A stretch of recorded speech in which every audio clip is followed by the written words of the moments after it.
Hi, welcome back. Certainly glad you could join us today. I thought today I'd show you a little painting that is so simple that even if you've never painted, you can do this one, guarantee. In fact, it's one of the little paintings that you see in the opening. I thought maybe we'd show you how that one was done. So I tell you what, let me show you what I've got up here. Today I just have a plain old double prime canvas, and I've painted it with black gesso and allowed the black gesso to dry completely. So it's totally dry. And we're going to start out today and we'll just use a paper towel that I've wadded up here. And I'm going to show you how to take gesso. We'll use black, white, and gray gesso in different combinations up here. And I'll show you how to make a little back painting. And then we'll come back and I'll put a canvas up that has a finished gesso painting on it. And I'll show you how to color it. It's that easy. It's harder to tell you than it is to show you. So we'll just take our little paper towel. And I've just got a little plastic tray here that I picked up. And I'm just going to dip a paper towel, see, right into a little bit of gesso. And let's go right up here. First thing we want to do is figure out where our light source is. And all you have to do, maybe it's right here, just a little bit off center. Start with the lightest area and begin working outward. See, maybe this is a joy of paper towel painting. There. But you want this to be your brightest area in the painting. So we just start from there and we work outward. Outward, outward, outward. There. Isn't that fantastic?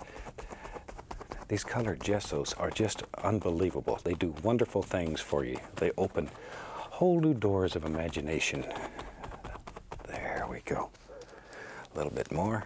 Notice I always start back in the center with that brightest color. And if you get little build-ups of gesso here, that's wonderful. That's wonderful. When the painting's finished, those little high points will grab the paint and it makes beautiful things happen. Don't fight with them. All right. A little bit more. And wherever. And if you do 1,000 of these, each one of them will be different. But what's so great about them, once again, even if you've never painted a painting in your whole life, this is one that you can do. Recently, when we had our teachers' reunion, we had a gentleman with us, Mike Gorak, who had never painted in his whole life, and he works with a paint company.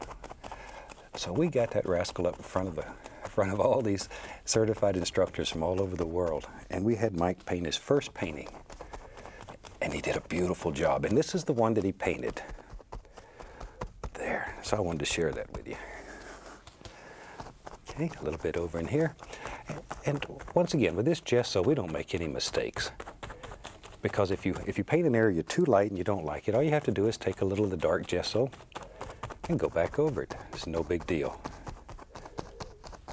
There we are. Something about like that. That's all we're looking for a background. All right.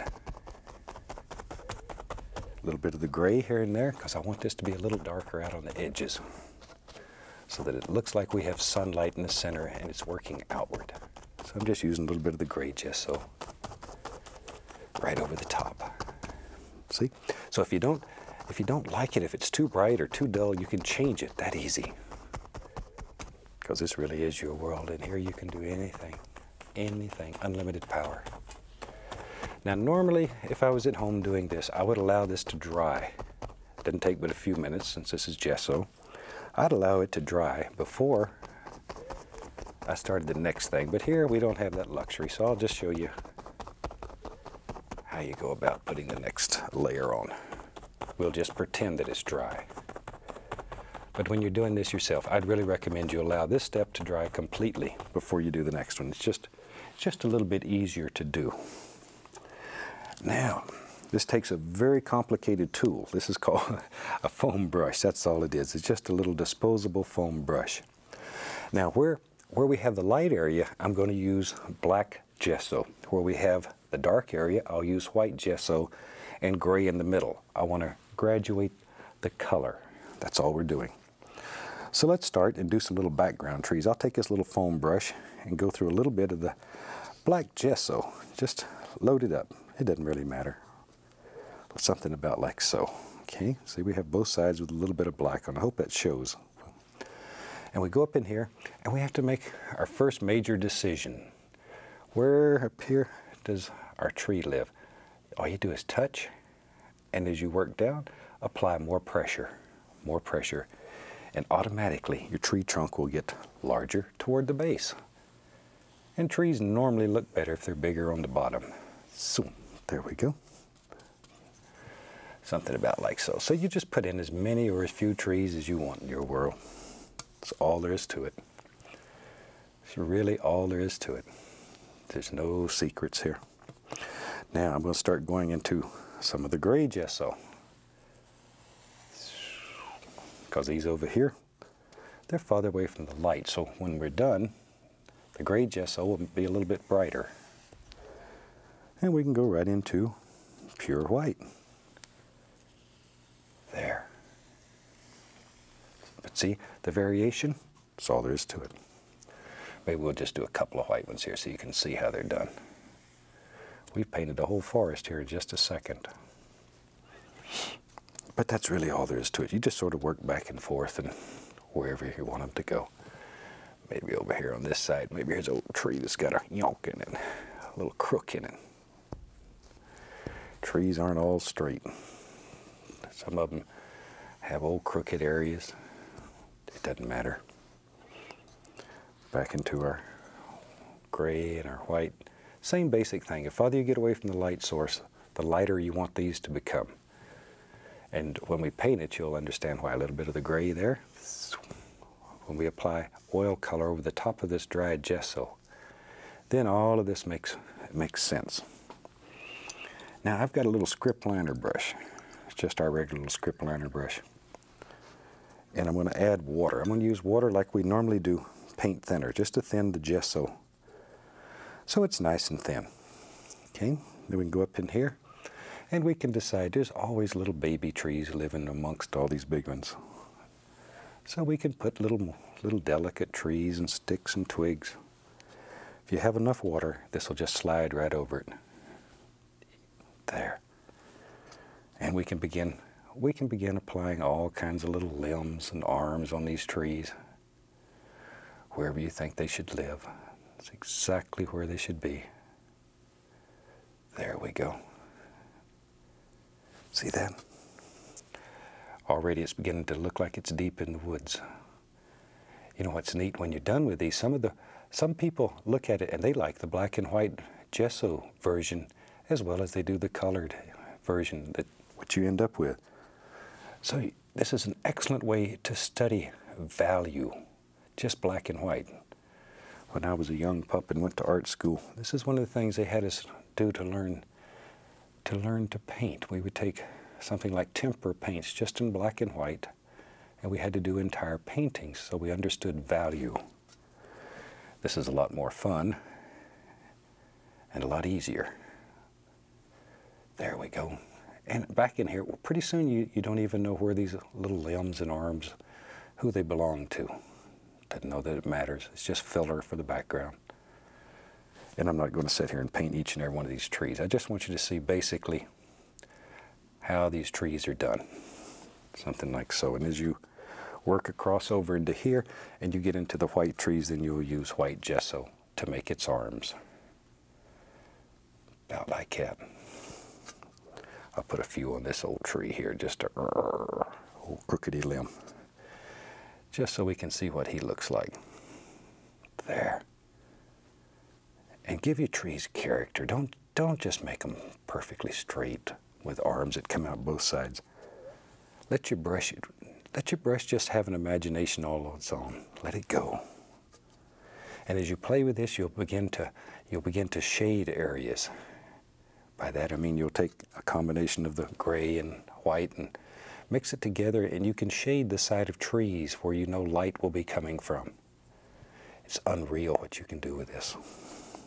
You can actually paint things like little barns or whatever with gesso, and then just come back and put an oil glaze basically over the top of them. It's that easy. Okay, let me just do one or two little white ones so you can see how they're done. Over here on this side, so you can just bring little white arms right off him. A little more of my water here. There we go. Now if you use your good liner brush for this, as soon as you're done, wash it. Well, with good amount of water. Because your little liner brush, if you let that rascal, if you let that gesso get hard in it, you've ruined your brush. And don't want you to have to go buy a new brush. There. Take care of your brushes and they'll last for many, many years. Another little thing that's real good. Have some limbs coming from over here where you don't know where they are. They're back over there somewhere. Because the trees didn't just stop right there. Let some limbs come from over here. It doesn't matter from where. But it'll make your painting look more realistic. Some little sticks and twigs. A little bit of gray gesso here and there to make some gray arms. But isn't that neat how you can make a whole forest that easy? And that's all there is to it. As I say, I'm not going to just spend the whole time period that we have here showing you just how to do background trees. And the one that you see in the little opening, there's one big monster tree. And we can go back to our little foam brush, put some black gesso on it. And let's go back up in here. And I just use the foam brush to do this. Just figure out where he lives and go, got to make all those noises and put a big old tree. He lives right there. I wanted him to come right across.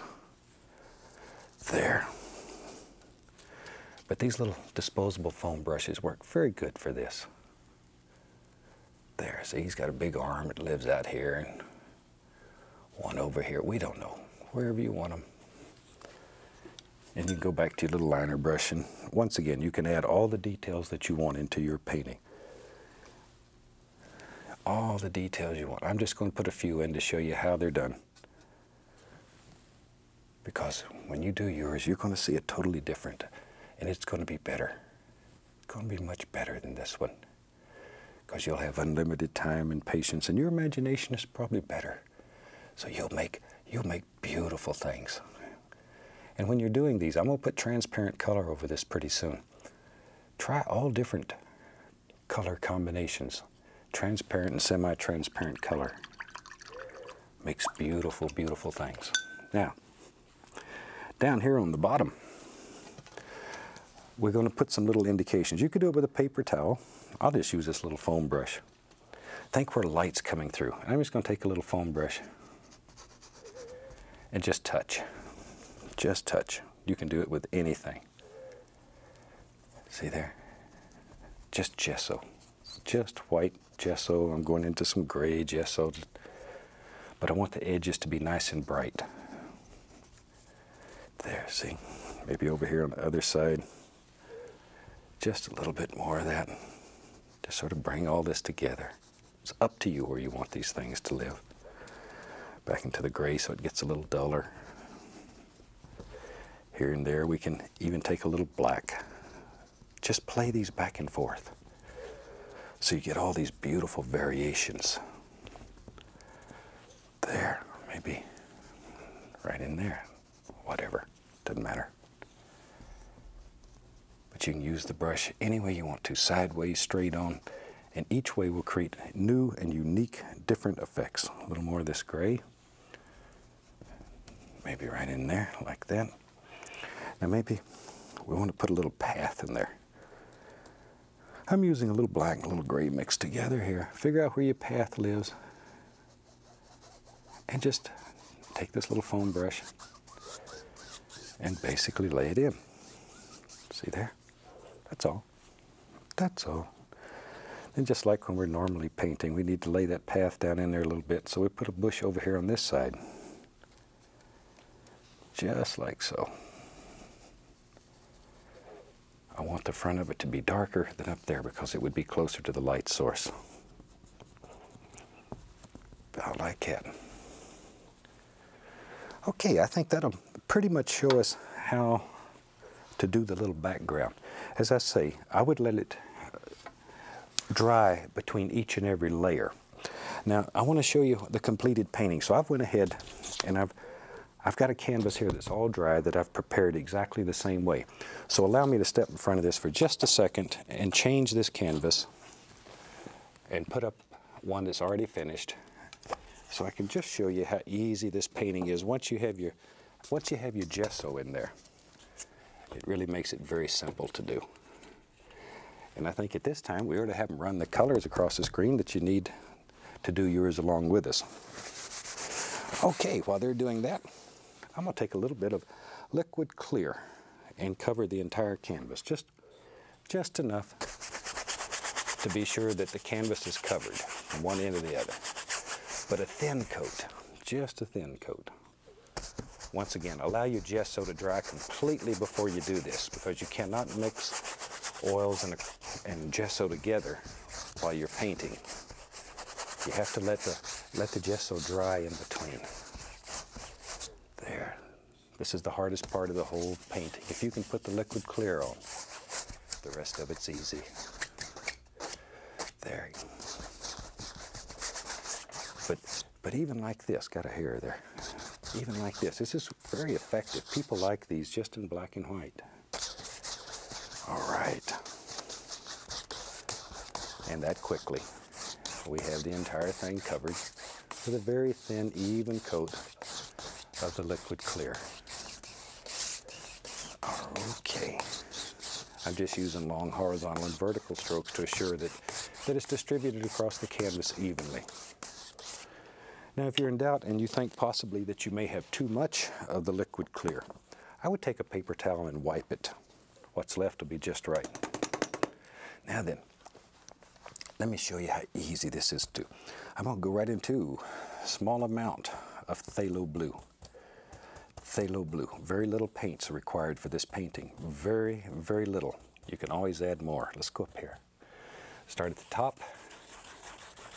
And all we're doing in reality is putting a glaze right over the top of our gesso. Isn't that fantastic? This makes some of the most gorgeous little paintings. And they're wonderful to do for friends and family because they'll just be amazed at how fast they happen.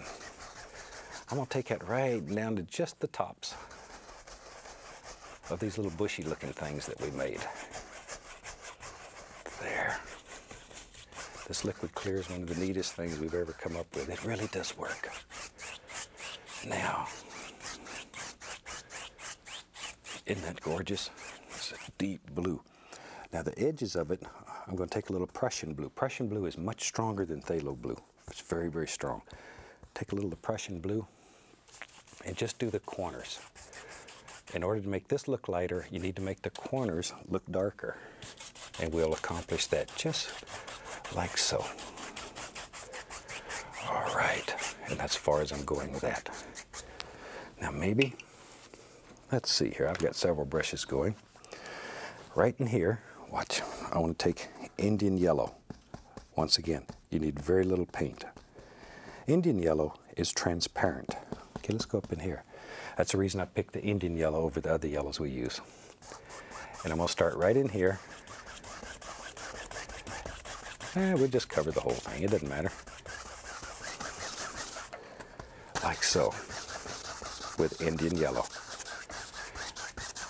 But notice we intentionally let a little of that blue come down. The reason is because when we touch it now with this yellow, it's going to create a greenish cast.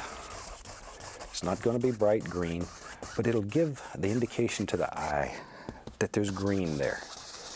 Now, if you want it bright green, you can use sap green, which is a very transparent green, or you can just allow more of the blue to come down. Either way. Now, we'll take some alizarin crimson, sap green, mix it together.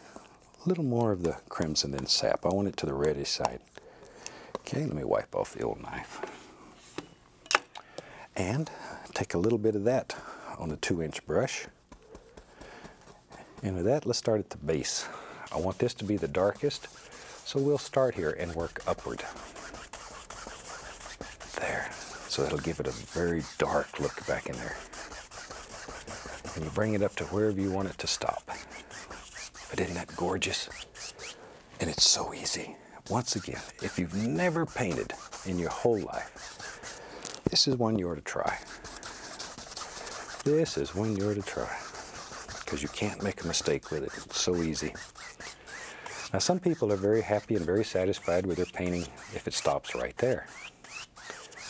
And it's up to you. I'm going to pull a little bit of that color up so it looks like there's some on these tree trunks. Sneaky, huh? You can do that if you want to. But let's make this brighter, like the sun. You know, when you walk through the woods, you can see the sun in the background and it just burns through the trees. And it's so bright. Sometimes you can't hardly even make out the tree trunks. It's so bright. I'm going to take just the corner. There you can see it. See just the corner of the brush. And go right into a little bit of the white. Okay, let's go up in here. Figure out where the sun lives up in here. In my world, I think it's right behind this limb here. Start right over the limb. Because once again, to me, when you look at the sun that bright, it's like it just burns right through that tree branch and you can't see it. It's probably something in your eyes. I'll have to get an optometrist to explain all that to me, but this is the way I see it. There, but just go right over it. But look at that sun coming through there now.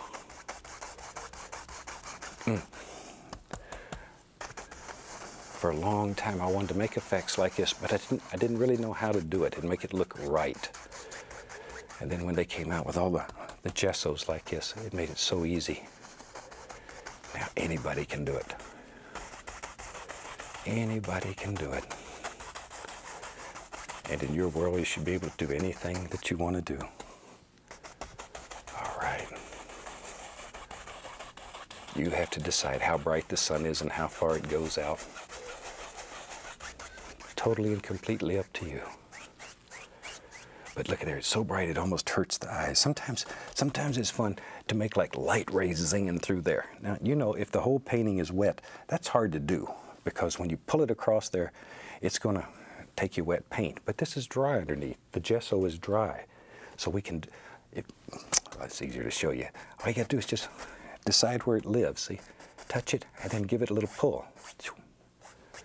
Because you're not going to destroy anything. And that easy. See the light coming right through those trees? See, just wherever. Look at it. That easy. Isn't that exciting? You know, I've painted thousands of paintings, and I'm sorry I get so excited about this. But it amazes me how beautifully this works. There. And maybe even, I don't know, wherever. You make the decision. But that easy. You can have a painting that's just absolutely unreal. And then it's just a matter of going back and you can add in all kinds of little details that you want. You can put little sticks and twigs, or it's a good time, you know, the little squirrel we've shown in some of the other shows. Good time to paint your little squirrel in here. Anything else that you want. Once again, I want to make this a little greener. I've got a few minutes left here. Let me find my brush that had the blue on it. There we are. I'm going to add a little more of that blue right here. Show you how you can change this so easy. Maybe.